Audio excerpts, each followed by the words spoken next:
இன்னைக்கு ரொம்ப நிறைவா இருந்துச்சு. ஆளுநர் உரை முடிஞ்ச உடனே நான் முதலமைச்சர் பார்க்கும்போது சொன்னேன், ரொம்ப நிறைவா இந்த மாதிரி எல்லா ஒரு கொள்கை சார்ந்த ஒரு உரையை இதுவரைக்கும் யாரும் உருவாக்குனதே கிடையாது. அப்படி ஒரு அழகான உரை ஆளுநர் உரை என்று. அதுவும் 3 வருஷமா சட்டமன்றத்தில் ஒரே சண்டை நடந்துட்டு இருந்துச்சு. இன்னைக்கு ஒரு தலைமை எவ்வளியோ சட்டமன்றம் அவ்வளிதான் இருக்கும். ஆளுநர் அமைதியா வந்தாரு. தமிழ்தாய் வாழ்த்து தான் முதல்ல சொன்னோம். அதோட ஆரம்பிச்சு அதுலயே எங்களுடைய மிகப்பெரிய வெற்றி அமைஞ்சிச்சு.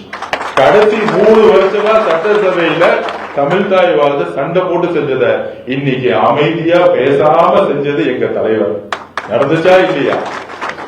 நீங்க சண்டை போடு கத்துவீங்க, ஆனா எங்களுடைய உரிமையும் மாநில உரிமையும் எந்த விதத்திலையும் விட்டு கொடுக்காம எங்க டிப்ளமேட்டிக் பண்ணணும்னு எங்க தலைவருக்கு தெரியும்.